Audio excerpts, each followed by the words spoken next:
Nobody likes to eat at an empty restaurant. Let me explain. When you are walking on a street somewhere and you see a restaurant that's beautiful and there's no one in there, even though that restaurant might look all right, you start questioning, well, why is no one eating there? Same thing with seduction. No one wants the unwanted. No one wants someone that's not attracted to other people. And when you see a little shop outside and then there's a line and there's just a little hole in the wall or there's some food truck and there's a line, then you kind of want to eat there because you figure, well, all these people want to eat there, must be good. It's all about perception. Perception is the number one reason why or why not you become attractive. And that becomes what it is based on the perception that things that are on demand or things that people want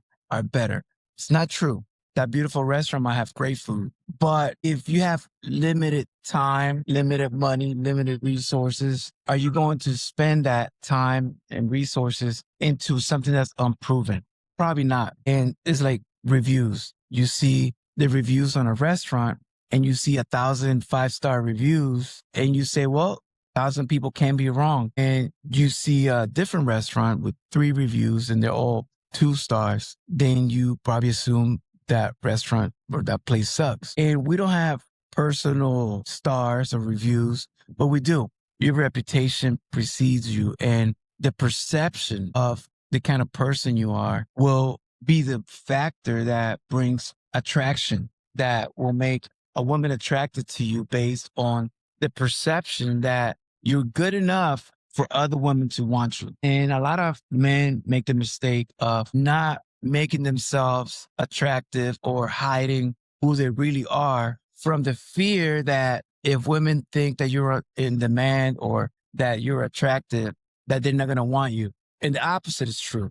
That's why rock stars, they have a bunch of girls and groupies that want them. And you figure, well, all these girls want them. Other girls are not going to want them because look at them. They have all these girls around them. And that's not true. The next city they go to, they have a whole bunch of other groupies, other girls that want them. And the way that psychologically works is that if you are constantly trying to not be who you are, that comes off as someone that's not on demand. And don't hide that. That's your secret weapon. You want to be that hole in the wall that has a line out the door. And more people want to get in line to buy the food. So don't hide the fact that you're a charming person and that women want you. Hiding it, all it's going to do is going to make you seem as not good enough, even though that's not true. But it's going to seem that way. Perception, the control of perception is a major factor in seduction. Same is true in the opposite, where if you portray yourself to be this, I don't know, you use, this shy guy that's doesn't have anything going on. And you think that that's going to attract women because, oh, wow, look at him. He's such a good guy and he's always lonely and he's not out there and women don't want him. I want him. That's probably not going to happen. I have encountered a different problem sometimes because I'm not, even though I have this podcast about seduction and attraction and the human dynamic, I'm very private in my private life and I don't post anything. Actually, you will never see any woman on any of my social media, on my timeline, on anything, ever. And because I'm not trying to play that game, I got to pass that, right? So I'm very private in that sense. The weird part is that women think I'm hiding it, right? Or they think I'm sure you got a bunch of girls or whatever it is, even though I never show that. But the perception is what matters. It's not the truth. The truth does not matter. Perception of the truth is more important than the truth. That's how we get manipulated. Politicians are great at that, where their perception or the perception they put forward of the truth becomes the truth. But the real is the real, but people either don't pay attention or don't care. The perception of that truth is what matters to people. And if you want to attract a woman, the perception that you are this boring guy with nothing going on it'll hurt you more than help you. And like I said, it's a double-edged sword because your reputation precedes the truth as well. Someone that used to be a criminal and was a thief and a bank robber, and that's what people see this person as. That's the truth of that person. Even though they may be a church-going person now and a great person, it's hard to outlive your reputation. So reputation management in seduction is mega, mega important. Perception management is extremely important. How do you control this? Well, you got to have a plan. Who is the person that you want people to see you as? We're not speaking of who are you or who's that person. And if you can reconcile that and become the person that you want people to see you, and then now you're just authentically you, that's the best because you don't have anything to hide. There's no management. But a lot of times that's not the case because your reputation, like I said, precedes you. And if they have a perception or a first impression of you, that's going to outlast all the attempts to change that. But if you're in the world and you want to be attractive and you're looking for that person or those people or those persons or whatever, you have to have a plan on, okay, I want this to be the perception of me. This is my brand. And you work towards that. And hiding the fact that you're out there and you might be partying or you have a lot of women friends or whatever it is, hiding that is going to hurt you. Now, if you're looking for that one, right? If you're not just out there trying to get a bunch of girls or whatever it is, and you're looking for that one person, same applies. That no one wants a boring guy. No one wants that empty restaurant. So show your fun side. Show that side of you that you are. Be authentic about that. And if not, create it. You have to get out there. You're not going to find anything in your room, in your house. If you're just isolated from the world, you're not going to find anyone. That's obvious. Create the perception that you are fun. And because you are, we all are. We all have, and our idea of fun is different. So create the perception that's the closest to the truth that you want to portray. And it's hard to do because all of our lives, women say that they want a person that is a good guy, that he's just wants them and that he's this homebody. And women say that. Women want that relationship with that stable guy that brings them stability and comfort and all of that. In theory and on paper, that's what they want. But in reality, no one wants that. No one wants that. And same goes with the perception of women. You see a lot of women that are beautiful and they portray this and they portray themselves as fun and out there. And maybe they're out there partying or they're doing a million things and they seem to be women on demand. And that's attractive to us men because again, we don't want to eat at an empty restaurant. Yet some of these women, once you meet them, you realize that they're a lot of times insecure. A lot of times they are overcompensating for who they are not and wish they are. And my experience has been that some of these women that portray all the fun on social media and all of that and all this outgoingness are the most boring. I'm saying not all of them, but a lot of them, they're not that.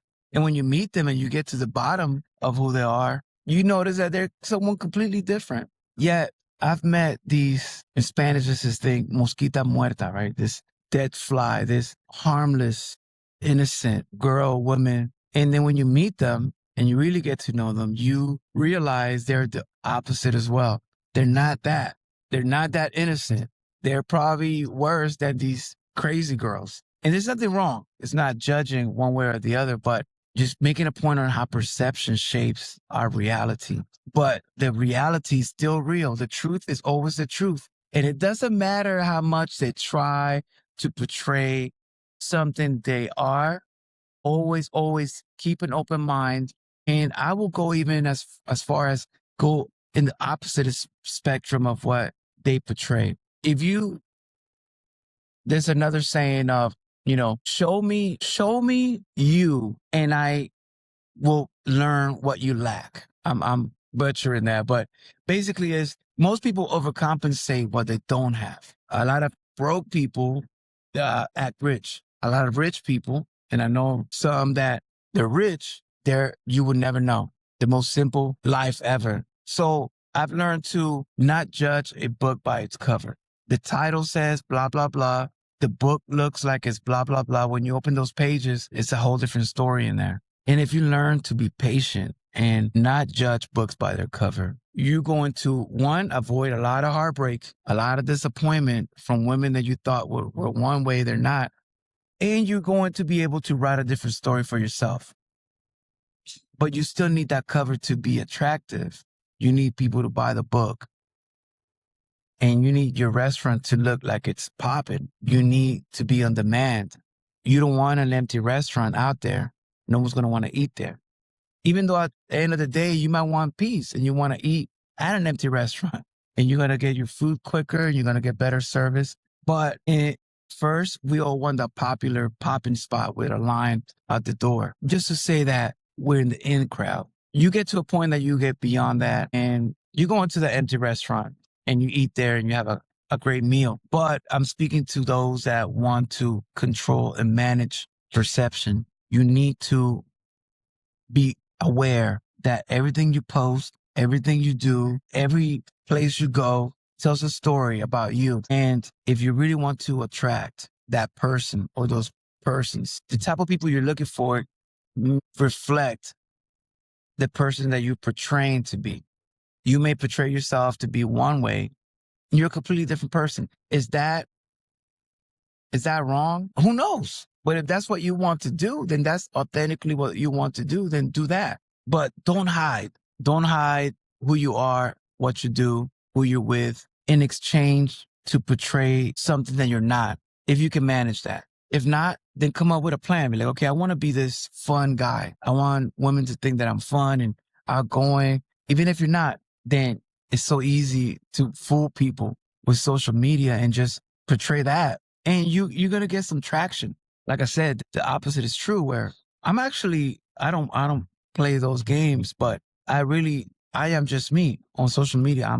I'm a loner, not in the fact that I don't have people around me or don't want to be around people. I'm a loner in the fact that I like being with me and I like spending money on me. I like going places with me. I like traveling with me. I like me. So that's what it is. Yet some women believe that that's not me, that is the opposite, that I'm hiding, that I'm not being real. No matter, because at the end of the day, I'm with me and I know what's true. But I also know that it's true to manage that perception for the good or for the worse. If you don't manage it, people will manage it for you. They will make a story to fit their narrative. Don't let that happen. You control your narrative. You control your story. And if you are having problems or difficulties meeting people, meeting the right kind of people, look at your perception. Look at what the perception about you, and you're going to find the problem right away.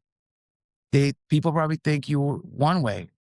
You're like, well, no, I don't portray that. So how can they think that people will make a story about you no matter what? So give them the fuel that you want them to have. Give them the firewood to create the fire that you want them to create. If you don't give them firewood or fuel, they're still going to create a story. And that story could hurt you. It happens a lot with jobs where if people think you're not dependable, you're not someone that can get the job done because everything you portray is that, you're not going to get the job. You're not going to get the opportunities. Same thing in seduction. You're not going to meet the people that you want in your life if the story that you portray is one that is not the one. I wanted to put that out because it took me long to learn that even though we may think social media is not important, we may think that visibility is not important. It is. And the lack of visibility is still a story and people will fill in the blanks. And that's fine if you really truly don't care. But if you care, and we all do, we care about our reputation and you should, then control it. Put the content strategically out there that's going to create the story that you want people to tell about you. People believe that story more than the truth. There's no way around it. And I'm speaking from experience. This is in theory. Like I said, I'm pretty boring online in my personal life. Yet the story is different to some people. And that's perfectly fine, but it's hard to break that story later. So control it from the get-go. control the narrative, control. And you got to use social media, even if you want to be a lone wolf and not be in social media, whatever. It doesn't have to control your life, but you can be strategic about it, right? And put those things out there that are going to be the defining factor about your story. If you post yourself with guns in every post, people will think that you're a gun-toting crazy, or I don't know what they would think, a criminal. But if you don't post yourself at all, people may still think that. People will think whatever they want to think based on their own story. They can only come up with a story that makes sense to them, not the truth. The truth may not make sense. They might not even understand the truth. They have to have a story that makes sense to them.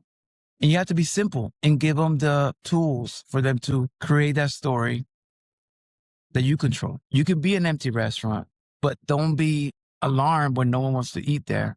Or you can be that hole in the wall with the line outside, people around the corner wanted to be there. And that might not be the truth either. Just try to be as real as you can.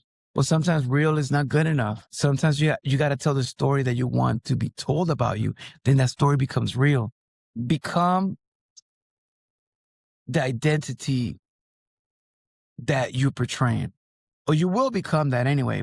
Portray the identity that you want to become. I think that's the moral of the story. The story you tell is what you become. So you're not becoming, you are the story. Don't say, I am working on blah, I am doing this. You are that already. You're fun, then you're fun. You're not becoming a fun guy. You are a fun guy. And you tell that story over and over, and that story becomes true because there's a phenomenon called cognitive dissonance. And it means that our brain tries to become or make sense of what it believes to be true. And if you believe you are something, you become that. But you won't believe that until you start stating that that's your story, that is who you are. Hopefully this helps if you're at a place where you're just having difficulties. Maybe you're a good looking guy, you got everything going, and you're just failing at meeting people or the right people. It's like, why do I keep falling into these situations or non-situations? It's the story you're telling, 100%. Do a survey. Go look for yourself from the outside as if you were someone else, and you see the story that you're telling. It's going to be clear. And if that's not the story you want to be telling or you want to tell, reshape it. Delete everything. Start new. Change the story that you're telling online to the story that you want to become real. And it will become real. Not overnight. Also, you cannot take years of portraying the story or telling a story, and overnight, you got a new story. The consistency on you telling that story over and over again is what becomes that story. Hope that helps. If someone you know could benefit from this, make sure you share it and subscribe, because these are the gems that I'm giving you based on experience, not on a million YouTube videos from gurus, none of that. You might have your own story that's even better. Then I'm actually interested to hear it. I love everybody's story. Everybody has a story, and I love different stories. There are no boring stories. If you dig deep enough, you'll find that everybody is interesting, including those boring girls. Be careful with those. They're not as boring as you think. And those fun girls, they're not as fun as you think. So till next time, peace.